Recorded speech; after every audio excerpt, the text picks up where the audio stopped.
So, welcome this evening to the Buddha Loka Centre at the Buddhist Society of Victoria.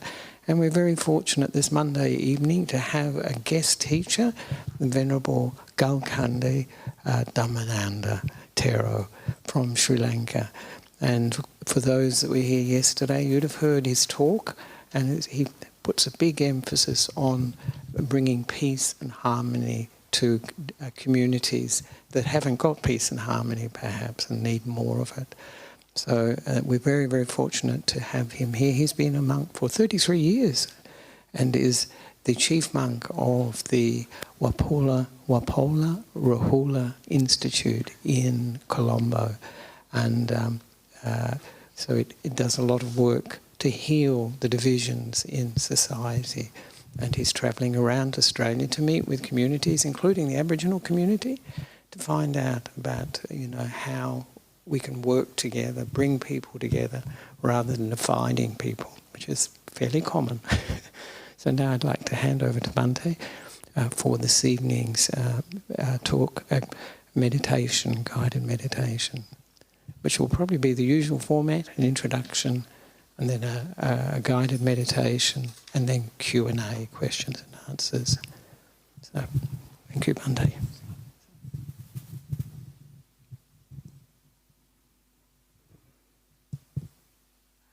Dear Venerable Sir and friends, today we are going to have a metta meditation or loving kindness meditation session together, and it is great privilege to be invited to conduct this program. And thank you very much all, Venerable, and all the community here.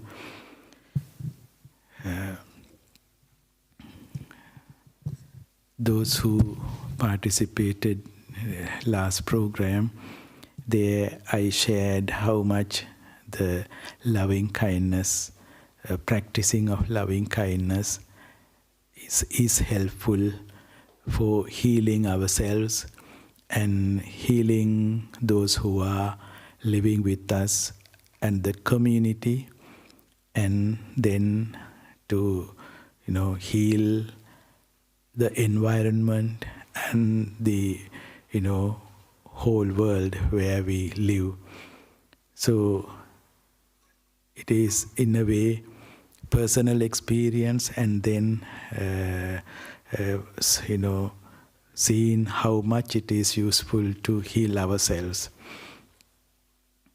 In that journey, what I understood, we get wounds when something happens, something unexpected happens, sometimes losing our loved ones, or sometimes it is not that the world goes in a way that we like, it is not, and then we tend to get wounds. So it is very much needed healing.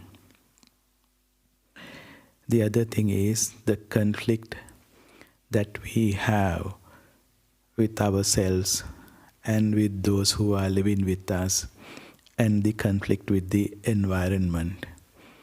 To heal ourselves, heal the community, and heal the environment, it is very much needed to develop loving kindness and to develop it as our practice. So this is where the metta, loving kindness, comes. And in Buddha's teaching, when we look at the liberation path, there we can divide into 3 groups. That is ethical conduct part, where we develop our words and engagements with the world and livelihood without harming anyone, without harming ourselves. And then the mental discipline part, where we develop awareness, satipatthana, and to train our mind to live in the present moment. And then the wisdom, the third part. There, when we see the nature of the world, nature of everything, and everything is unceasingly changing, everything is interconnected, everything is interdependent, and nothing is absolute. There, we change our way of interacting with the world. There we see there is nothing to crave for, and there is nothing to fight with. And instead, Buddha suggests in our all the engagements, whether it is through our thoughts, through our words, or our action, to be non-violent, avihimsa. So it becomes the base of all our engagement. And to develop it, to make it our own way of, engaging with the world, it is needed the practice. That is where the metta meditation comes to, internalize. It become our part of, whatever the engagement that we do, it will come, when we have that training. So this is a training.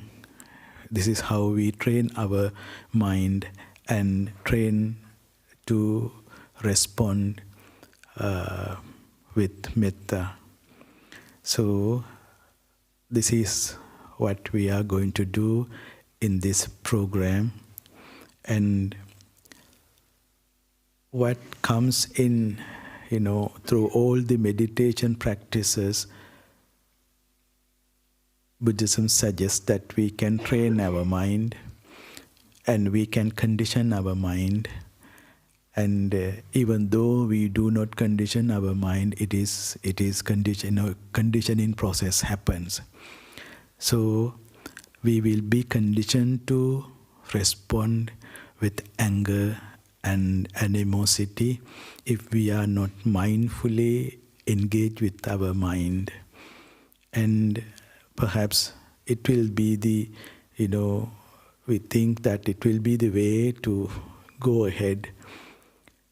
And Buddha suggests every action that we engage becomes a starting point of a circle of further action. It creates, it is not that our engagement stops somewhere, and as soon as we engage, whether it is mentally, verbally or physically, it becomes starting point of a circle, a process. So if we engage with anger or hatred, that will be a starting point of a harmful, wounding process. Buddha suggests to engage with metta, love, compassion, kindness, then we will never contribute the circle of starting of the process of wounding. Instead, we are engaging with the circle or process of healing. So, in this practice, it suggests that we can heal ourselves. We can heal ourselves from our wounds. And if we do not heal our wounds, we tend to wound others. And those who are living with us are the people who will get wounds if we are not heal our wounds. So, when we develop our loving kindness and heal ourselves, those who are living with us, very close people, will be the most benefited, because we are we are not wounding them anymore, or we have reduced that. And that is a great thing for those who are living with us. And not only that, when we are healed, then we can go further step. That is, we can be healers. We can be healers. We can listen to those who are living with us, and with active listening and very mindfully responding, we can help those who are living with us to heal from their wounds. So, first we can heal ourselves, we can stop wounding, we can be healers. So, this is the benefit of developing loving kindness, and more and more we train our mind, then it will be very beneficial for ourselves, beneficial for those who are living with us, and to the whole environment and whole living being. So, with this small introduction, we can go for the guided meditation. Before that, I like to play Karaniya Metta Sutra. You can listen to it. While listening, you can focus on the meaning of the Karaniya Metta Sutra. You have already got it.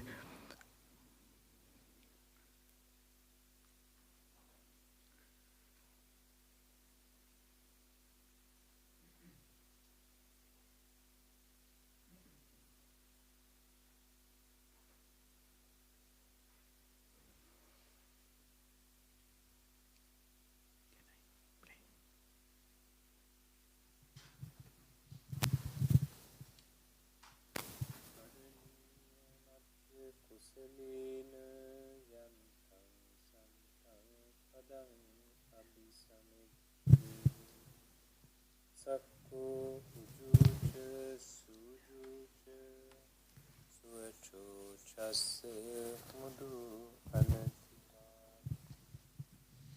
santussa koca sukaroca apatuca sallavukam santindriyoca nitakoca apagaku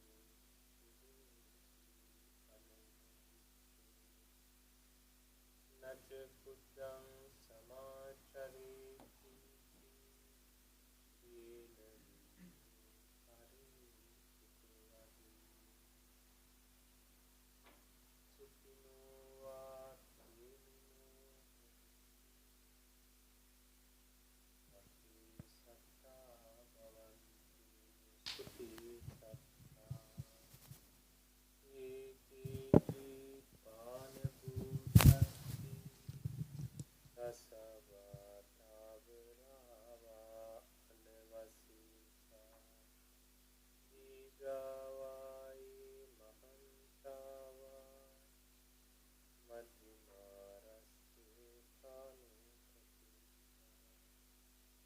Ittava yeva advitta Yetati vasanti avidu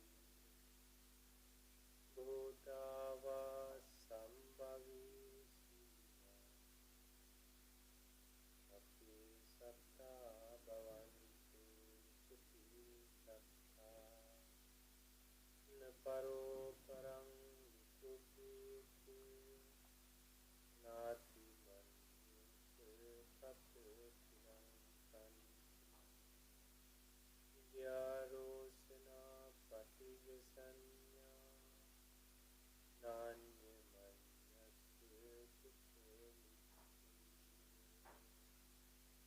Mata yata niyang puttang Ayusa eka putra manurati Evampi sabba bhutesu Manasam bhavayi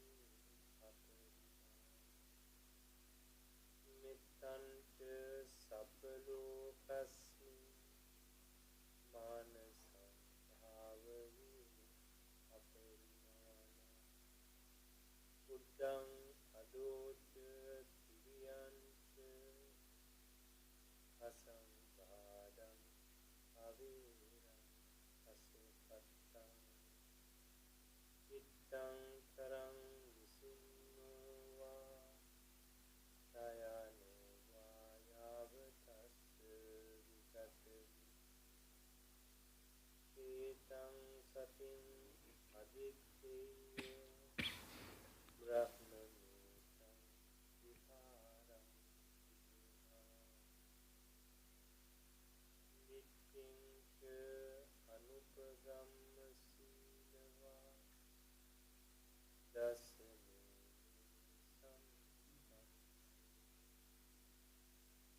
Amesu Niyagidam Nahijatu Vakasiya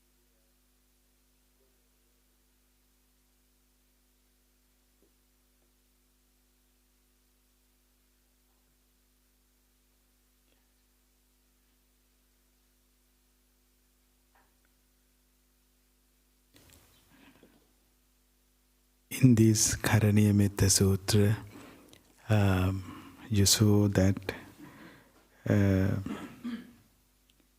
step by step to develop loving kindness to all living beings. Here, let none deceive another or despair any being in any state. Let none through anger or ill will wish harm upon another. And it is explained what is metta here. Mata yataniyam puttang. Even as a mother protects with her life her child, her only child, so with a boundless heart should one cherish all living beings. So,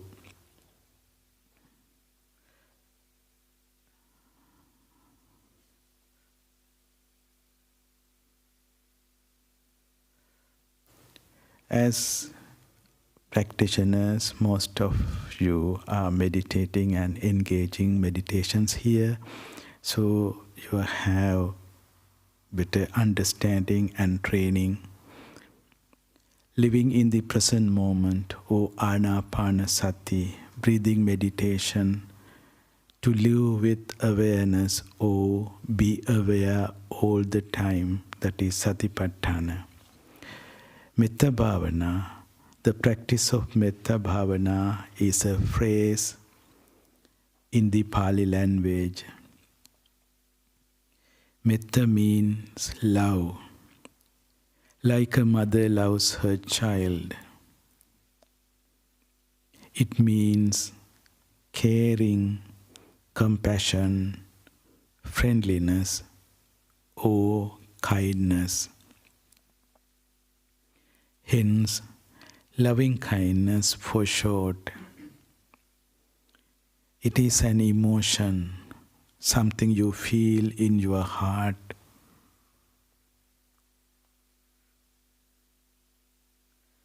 Bhavana means development or cultivation.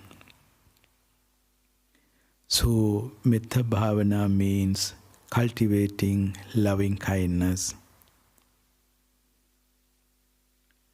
Now, let's sit comfortably. Straighten your body and close your eyes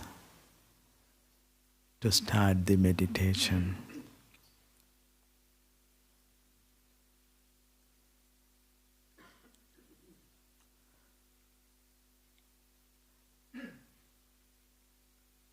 Have 3 deep breathing and relax your body.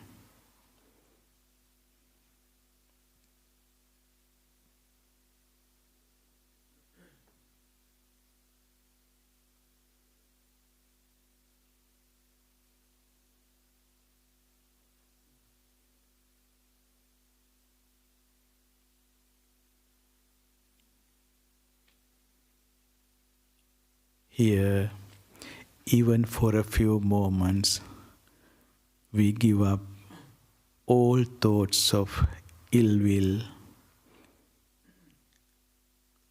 all thoughts of harmfulness. We wish everyone, starting with ourselves, those dear to us, those neutral to us, and even those disagreeable to us, to be well and happy.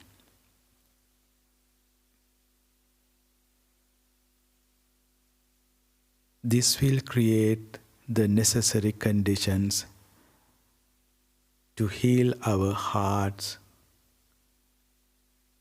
and allow our minds to respond calmly and compassionately in all situations without giving in to anger,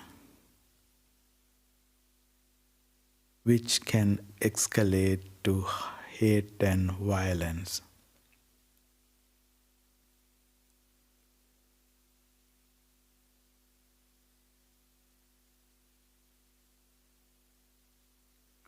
First, we develop metta towards ourselves, caring our body and our mind.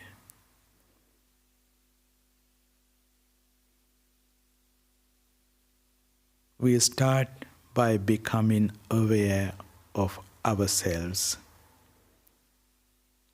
and focusing on feelings of peace, calm, and tranquility.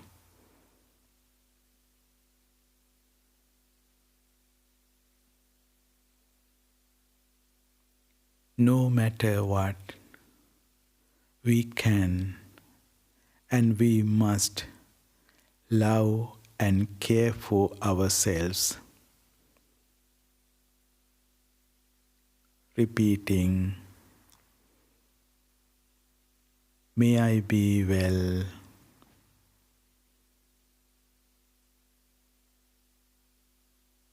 may I be happy,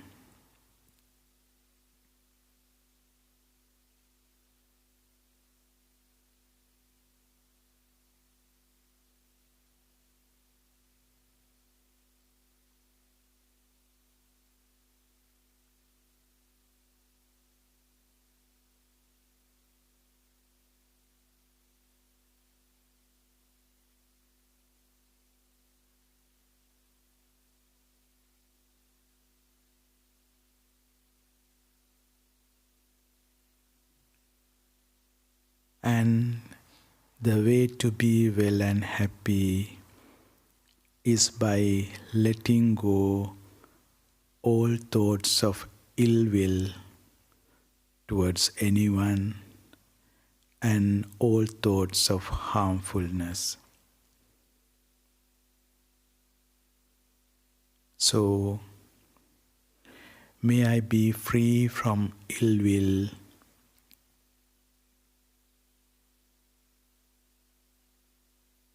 may I be free from thoughts of harmfulness.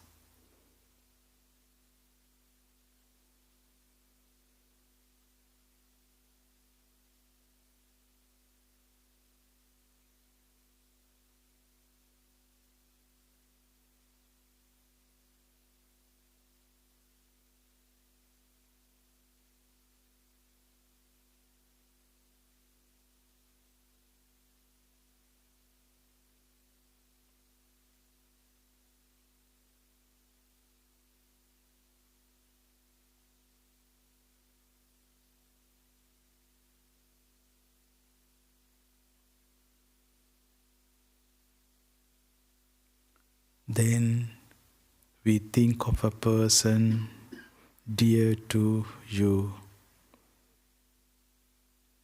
Bring her or him to your mind as vividly as you can. And think of her or his good qualities.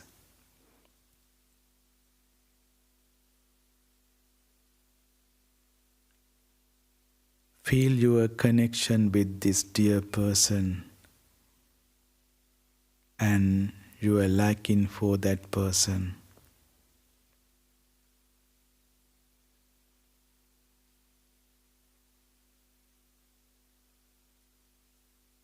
The same manner, think of all the people who are dear to you.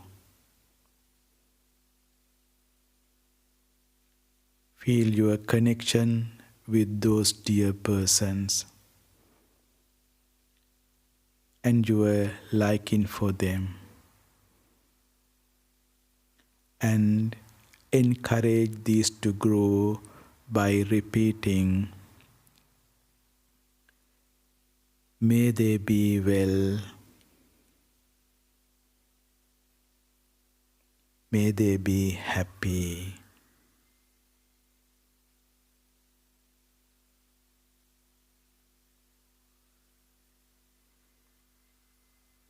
May they be free from ill will.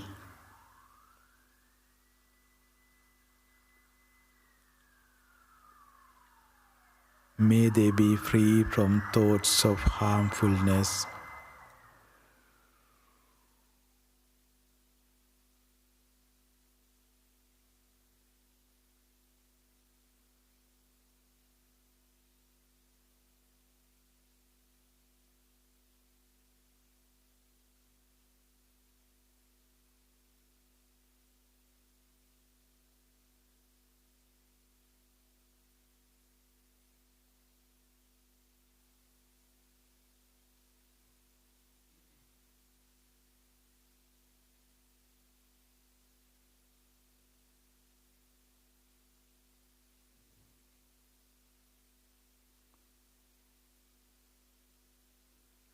Then think of someone you neither like or dislike.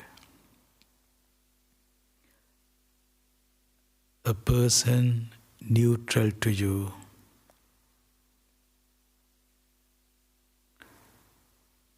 This may be someone you do not know well, but see around.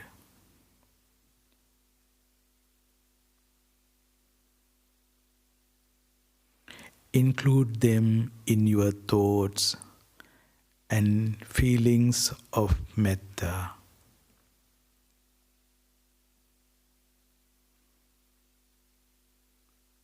May they be well. May they be happy.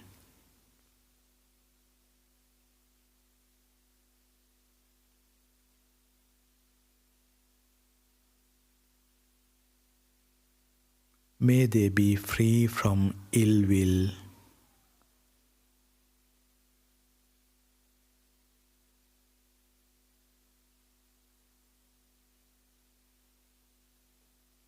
May they be free from thoughts of harmfulness.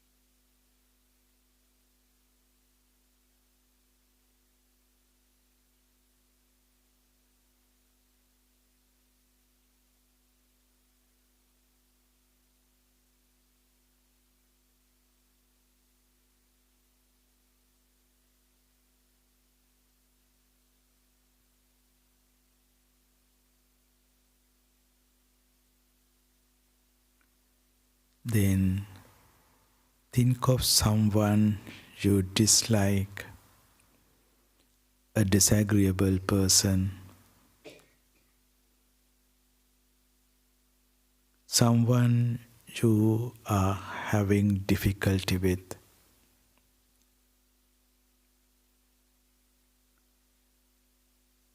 Trying not to get caught up in any feelings of anger. Think of them positively and send your metta to them as well.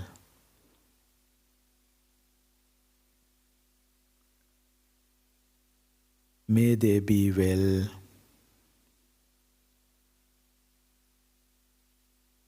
May they be happy.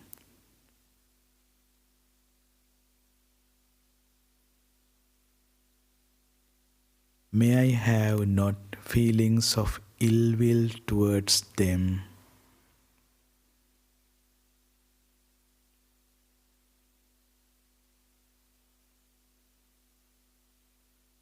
May they be free from ill will.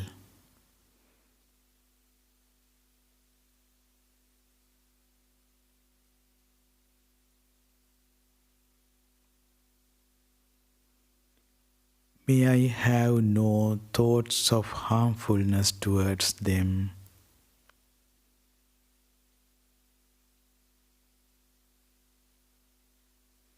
May they be free from thoughts of harmfulness.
In the final stage, first of all, you think of all four people together. Yourself, the friend, the neutral person, and the disagreeable person. May all be well. May all be happy.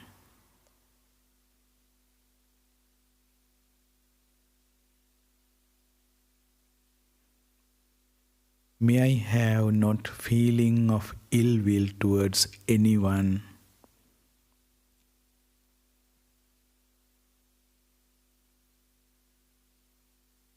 May all be free from ill will.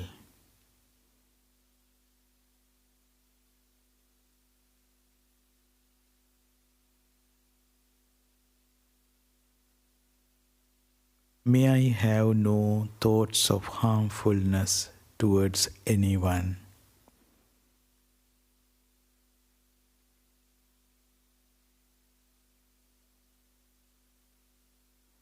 May all be free from thoughts of harmfulness.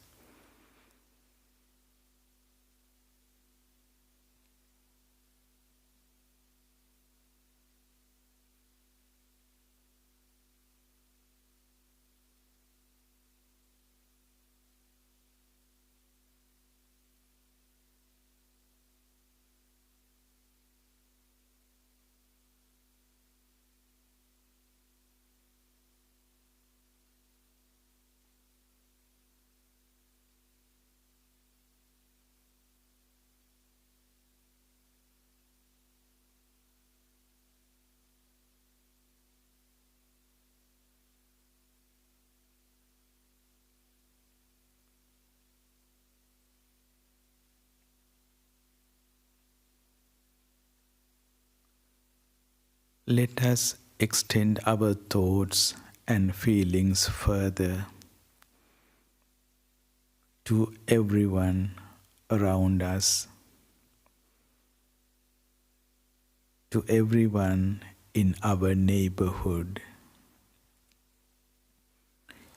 in our town, in our country, and so on, throughout the world, with special consideration to children who have lost their parents, parents who have lost their children,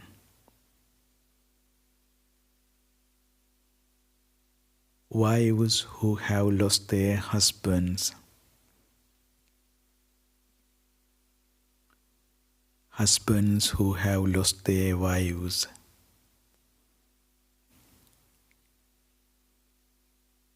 those who have lost their partners,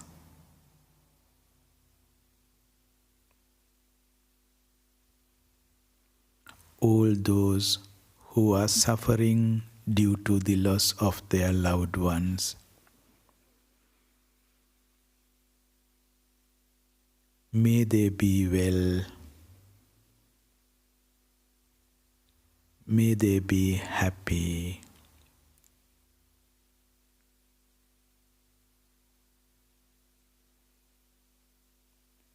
May they be free from ill will.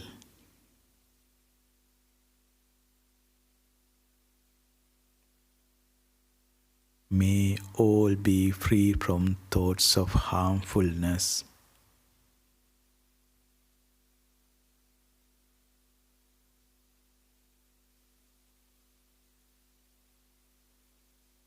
And let the mind settle in this feeling of loving kindness, metta, the universal friendliness.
Do we have any questions from the room?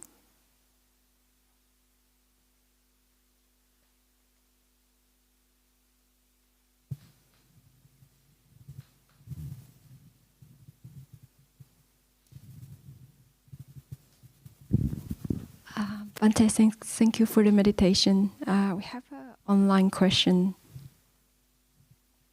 Recently, I noticed during meditation, thoughts and feelings were so uncontrollable that they appear to belong more to the external environment than to me. I feel lighter. Is this a helpful perception?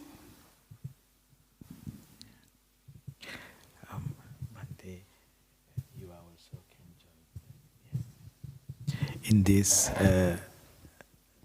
question and answer session, Venerable Nisarana also will join, perhaps more ground that come from him. My practice is more into metta meditation, so Venerable Nisarana, if you can. I think the person was saying that when they were doing this meditation, I think that's the metta meditation, Bhante, they felt like there were feelings and thoughts, but they expressed it as they thought it felt like it was coming from outside. So they were wondering whether, this is what I understood from the question, whether that was a good sign or not. And I would personally say it probably is, because there's a little bit of distance there, isn't it? That you're recognising a difference between the experience of knowing and knowing what you're recognising that there are these thoughts and these feelings that are going on, and that there is something that's standing apart from them. And that's a good sign in meditation, because these thoughts and feelings, which are often of a negative quality, we often get very involved with them, identify with them, don't we? So this process of de-identifying with them, seeing that they are separate from us, is very useful. And then having that metta towards that loving kindness towards the knowing and also the things that are known, these disturbing or negative thoughts and feelings. And that is really that's very helpful. I think it's very helpful if I'm understanding the question. And it's always very useful. Oftentimes when we have negative states of mind or we feel negative emotions, we want to say, get out of here. And that's not metta. That's adding aversion to an already difficult situation. And I was teaching over 100 children this morning metta meditation, and I said, what do you get when you have two negatives? And they answered correctly. Very good, actually. They said, more negative. And that's so it's a very good thing that you can see the difference between this knowing these things, and they feel like they're outside, they're not part of oneself. And then the next step would be to extend that metta to these feelings and thoughts, so they calm down, and we don't increase them by being negative about them, thinking they shouldn't be here, or why am I feeling this? Why am I thinking that?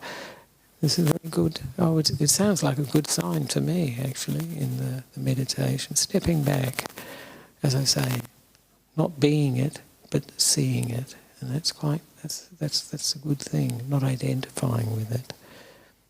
So that's just a comment I'd make. But what do you think about somebody feeling like there's thoughts and feelings going on in their mind, but they feel like that it's not them, it's outside them. It's like from, they're not, I would say not identifying with them.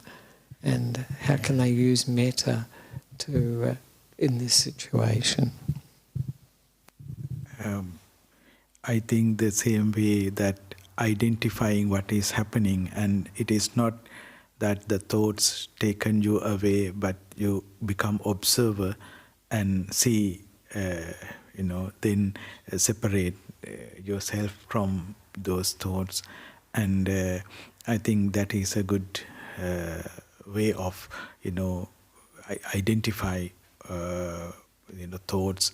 And then I think perhaps the thoughts that comes, if they are like, disturbing thoughts, and you will be disturbed, and then that will harmful to, but here you observe it and identify distance with the thoughts.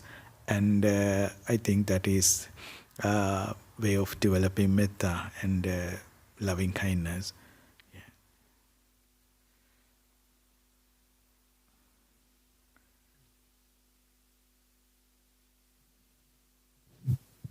Are there any other questions or comments? That's good. There we are. I've even got one that people often ask. It may be the one you're asking.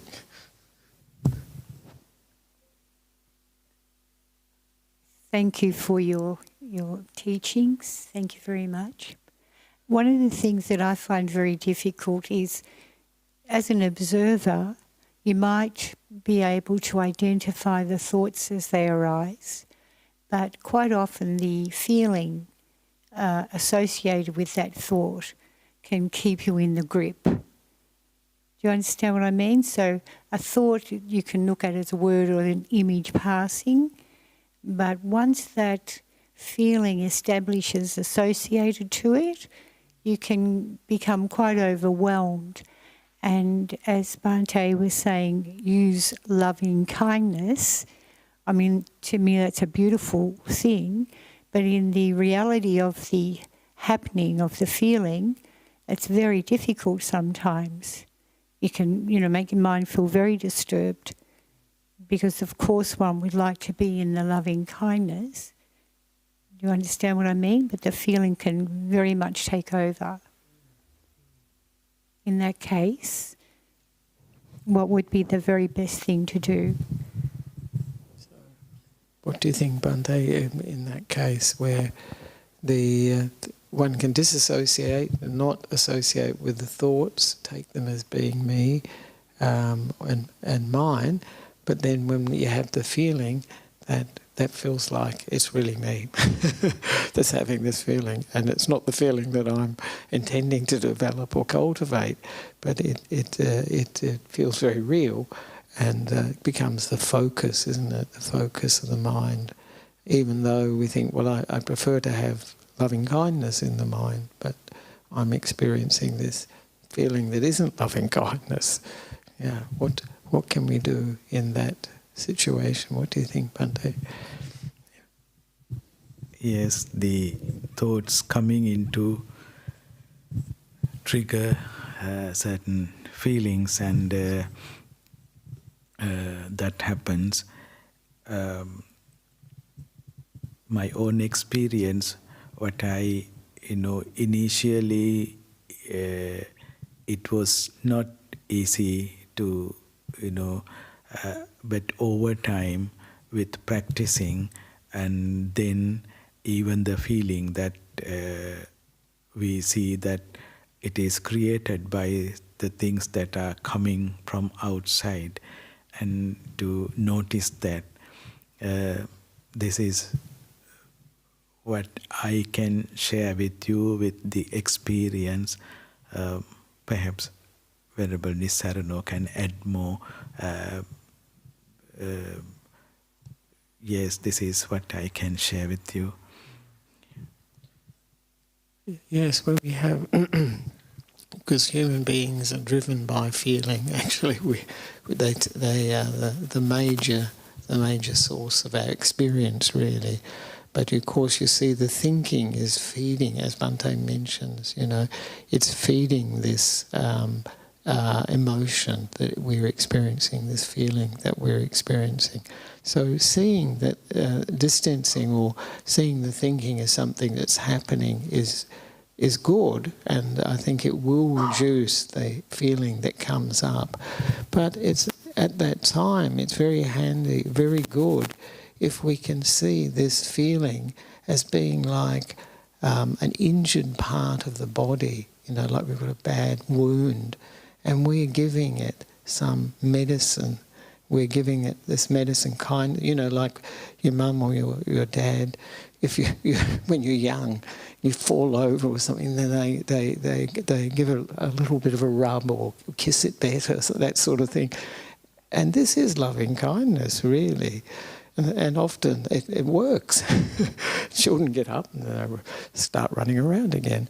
But what we need to do when we have these negative emotions, these strong feelings, is feel like, wow, have this kindness towards it. This is unpleasant. Not a battle to get rid of it, because then it just creates this sort of whirlwind of conflict, loving kindness, then this negative feeling and so on. But just being kind to it, like a medicine that we're putting on that feeling. Not to get rid of it, because to get rid of something, it is aversion, really. We don't want it. Get out of here. This is what we feel. And so to have kindness to it is very, very useful. And this is what Ajahn Brahm uses, that very nice, it's like a simile, but it refers to the Buddha's teaching, the Nalagiri simile.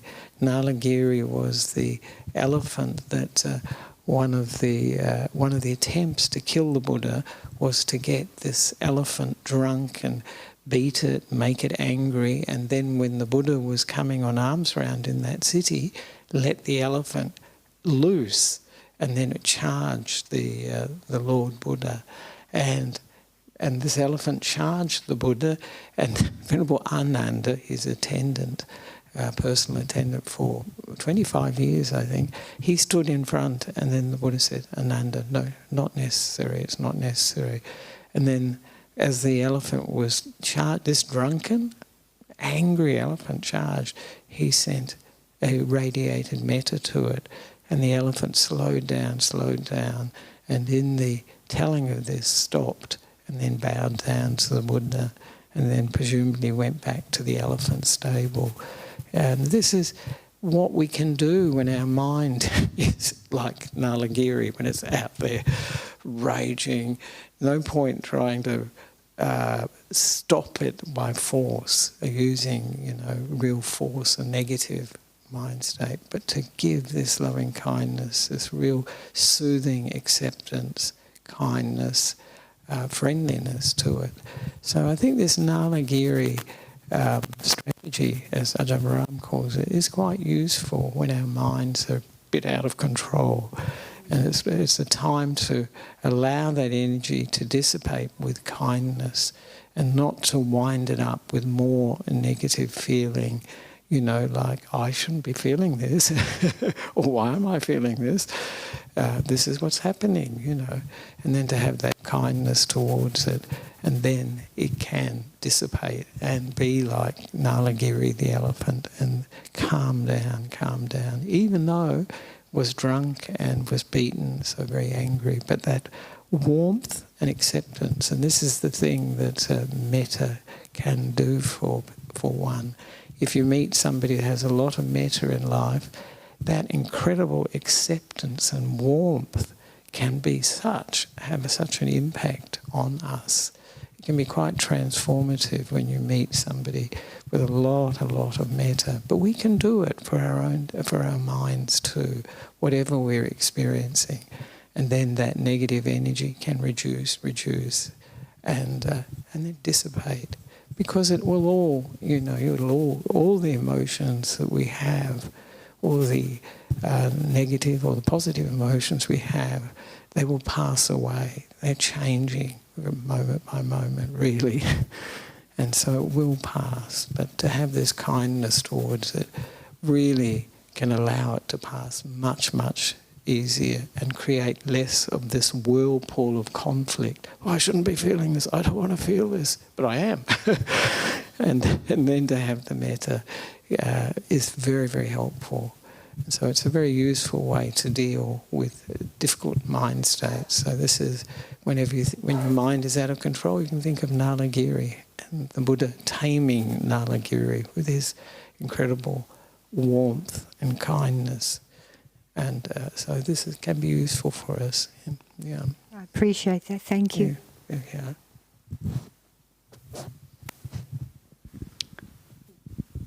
And I have one question, Bhante. The question everybody asks, if you have a lot of metta, people will take advantage of you. This is what I hear over and over again. If you're a very kind person, a very friendly person, and people say, well, can you do this for me? Can you do that for me? And they will take advantage of you. Or, sometimes people say that you'll be like a doormat. They will walk over you. They'll think you are weak. This is another perception another experience people have when they develop metta. They think that this can happen, that people, if you're kind to them, they'll take a mile. They won't take an inch, they'll take a mile. So I don't know if you understood that, Bhante, the people taking advantage. If you're a kind and friendly person, if you have a lot of metta, how to deal with that, when people do seem to take advantage of someone who is kind and caring, and it's something I hear often when we talk about metta. Well,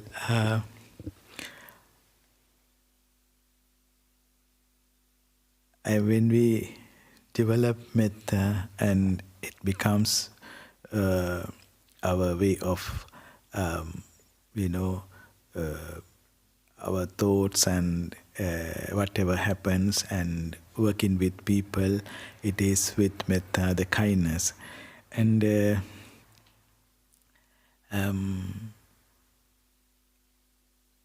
I think we can tell what we can do and what we cannot do, but without any conflict. That is how I see, without going into conflict, and with kind words, what I can do and what I cannot do. But they, without any animosity, without any, that is one thing. Second is, when we practice metta, I think others can feel it. And that will change, that will make kind of change within them. It is not that we are weak and that is why we, we develop metta or loving kindness. It is in a way we are strong. So it is not that, that when we develop metta, it is something within us. I think the others feel it, and it is kind of, it is not something weakness but a strength. So that will, affect to those who are coming to us or start working with us, and definitely that will change their attitudes. But it will take time to, but without losing our ground and metta, and to do whatever we can, and to tell what we cannot do. This is how I see, what I see, that when we develop metta, the others, even the animals who are living with us, so they feel it. And that is how I see how to handle such situation. I don't know whether this is, it's a good answer, but for those who are working with us, they feel it, and that changes them. Yeah. Perhaps you will have a better answer. That's exactly the answer I give, Bhante, too. I say we have to learn to be able to say, yes, I hear what you're saying, and I know that what you're asking, and so on. And no, I can't do it. We have to be able to say no sometimes. And that's metta for ourselves, actually. That's metta for ourselves. And if we can do it in a kindly way, it takes practice, because for most people it's quite difficult, and for women particularly, to say no is quite a hard thing. Men can say it more often than women, I think. But to say no in a kind way is really important. And so in a way that doesn't disturb us either, that we don't feel like we're saying it in an unkind way. And I know there's an American teacher, she says, I hear where you're coming from, I know what you're talking about and understand it's very difficult for you.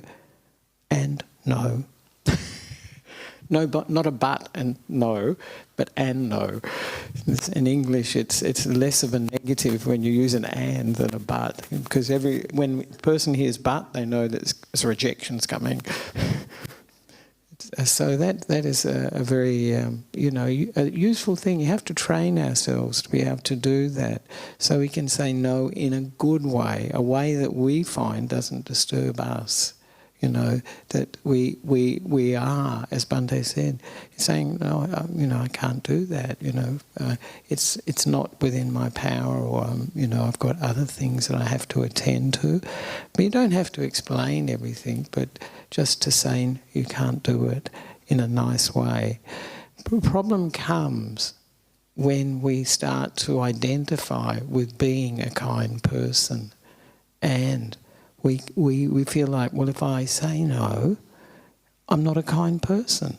And so we've got to be careful of that one too. I find that myself, you feel like, well, if I say no, am I still a kind person? So I'm obviously attached to the idea of being a kind person, caring person. But we also have to be kind and caring for ourselves as well. Otherwise we'll become overburdened, and, it will be... eventually there'll be a negative feeling that, they're taking advantage of me. And that's not good. And then that metta that we have in mind turns into quite the opposite. There's a sort of an aversion to being pushed into a negative situation, a situation where we feel this sense of us being a kind person is challenged. And of course it turns it into the opposite. So that's very useful, I think, to do. Be able to say no kindly. And this can be something we need to train in, and come from metta when we're saying that too. That's an important thing. And as Bhante said, people can think of metta as weakness, but it is an incredible strength, actually.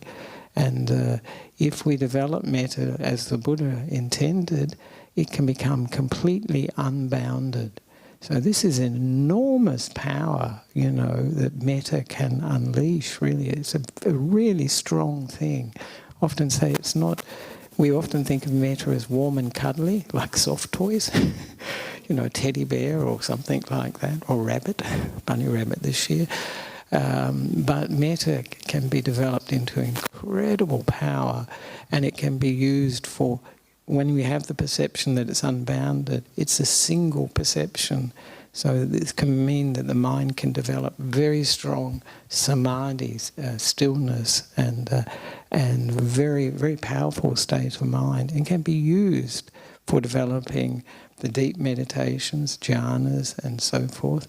And then, when one comes out of that meditation, to look on that experience and develop insight that these things, they arose due to a cause, to conditions, and they have passed away. Those conditions have passed away, and then you can develop the deep insights that lead to liberation. So metta is a complete practice. It can go all the way to enlightenment and liberation. So it's not something that is weak. It's, as Bhante says, it's a strength. And what is weak is really when we give in to these negative emotions, which seem powerful. Anger seems powerful, doesn't it? It seems powerful and forceful, but it is. It's really. It isn't. It is a power in some ways, but it's not a positive power. It's a negative, and this is really positive power of metta, especially because it's not buying into the negative. And it's bringing the power of the positive to whatever we're experiencing. And then that mind state, whatever we develop through meditation, is like reconditioning the mind. And this becomes part of our nature, our personality, which is not permanent, but it's a quality that will become more and more natural and stronger. And this is something that is much more powerful than anger that burns the mind. And it really is, it's like the very destructive emotion that may feel powerful at the time, but it really burns us and it burns others.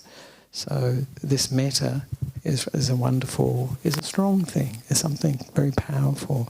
And I often mention, when I had my first teaching, when I was ordained as a monk, and I was about 4 or 5 years as a monk, and I was asked to go to the meditation group near the monastery, about half an hour away, and teach. And I went, and of course I felt a bit nervous. I've not done any teaching at that stage. And so I saw, we had the cup of tea in the evening, and I saw Ajahn Brahm, and he wished me well. And then I went off and went to the meditation at 7 o'clock at night. And I was doing the introduction, and I wasn't talking about metta. And I had these waves of metta going through the body. It was like 240 volts. It was incredible. I thought it was just amazing. And it wasn't like I was focusing on metta. So I always had the feeling that it was someone who was radiating very strong metta. Who do you think could possibly be doing that? I thought, Ajahn Brahm. But there was also a woman at that meditation group, Pauline, who was a real expert in metta too. So I thought, maybe she's the one. But it felt like it was very external. There was no cause for it in what I was saying, and then to experience it. So this really made me aware. Metta is a really powerful thing. And it can be experienced very strongly in the body and the mind. There's strong energy, very positive energy. So it's good to keep that in mind, and that it can be used for liberation too. So thank you, Bhante. Thanks. That's very good. I think that's a very good answer. So I don't know if there are any other questions online or... Yes. All right, there we are. Good. Lately in meditation, I have extreme pressure and pulsing and heat in body. Also wave of wild thoughts. Very much confused. Why is so repetitive and coming again and again? So it's heat and waves of, what was it? Pause? Thoughts, all right. Wild thought. While they're meditating, and heat in the body. Right. All right, yes.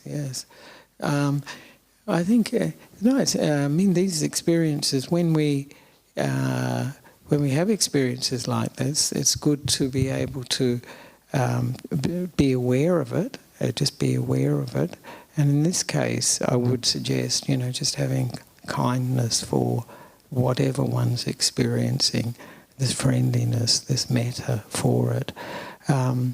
It's interesting if you're doing meditation and the mind is actually getting more wild, as it were. It sounds like it.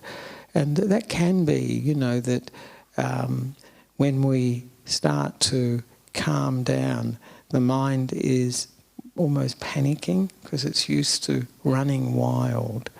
And when we are meditating, we are actually, as it were, we are focusing the mind, and maybe this is what's happening. The mind is used to running wild, and it will take time for it to calm down. Often we talk about meditation and the Buddha's teaching as like taming the mind, don't we? It's in a kind way, training the mind. And training the mind is something that a lot of us are not used to. And I think this is probably what this person is experiencing, that they're sitting down and they're calming the mind down, and then the mind's just going off here.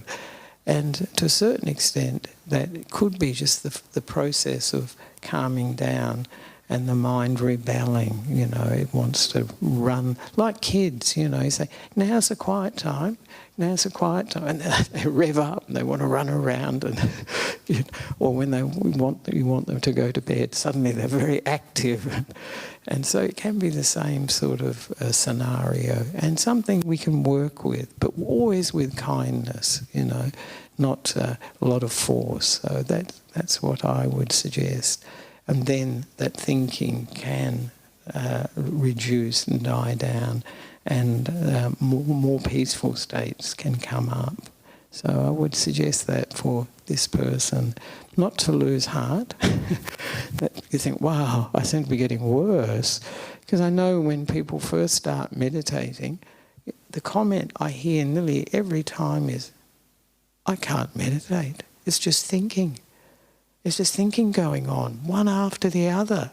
And I say to them, you're doing fine. You're just seeing what's really happening all the time. You're actually seeing that the mind is thinking. But in everyday life, we're not meditating. And so we're not so aware of what's going on. There's a lot of mental activity, a lot of thinking, and a lot of emotions coming and going. But when we meditate, we become much more aware of it. And I say, number one insight. There is a thinking. This is what the mind does. Very good. I think that's a first thing to learn in meditation. And then not to fight it.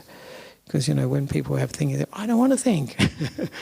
I'm not here to think. This is meditation. It shouldn't be any thinking. And of course, if you do that, it makes it even worse. It's like adding pressure to the situation. If you say, no, I'm not going to think. And immediately you try to do that, thinking usually ramps up. But if you use more of a skillful perception, that you're pausing between the thoughts. You can notice this.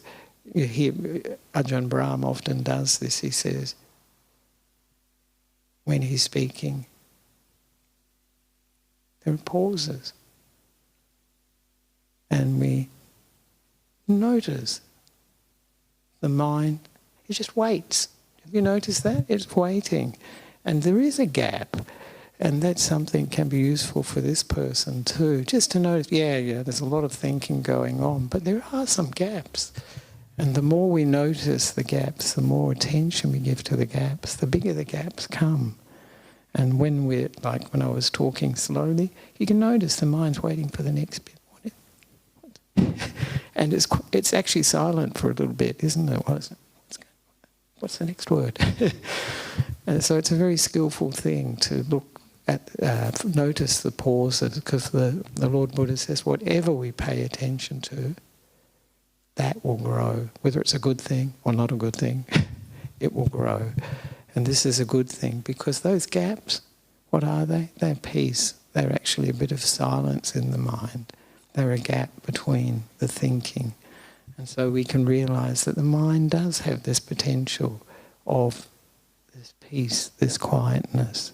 And this thinking can come and go, but there are the gaps, and the gaps get bigger and bigger. So that's what I would suggest to this person, and to always have kindness about it, and that's very, very useful, and friendliness to their minds, to what they're experiencing. So that's what I would suggest for that. And now it's time for it's now just after 9 o'clock, Bhante, so we can finish off with paying respects to the Buddha, Dhamma and Sangha, those who would like to, and thank Bhante for the evening, for the metta meditation. Always good to do metta, so lovely, and to develop it so it becomes a part of our character. And as Bhante says, then people will feel it, animals feel it, and all beings can feel it when it's part of our character coming from within. So thank you very much for this evening. Yeah.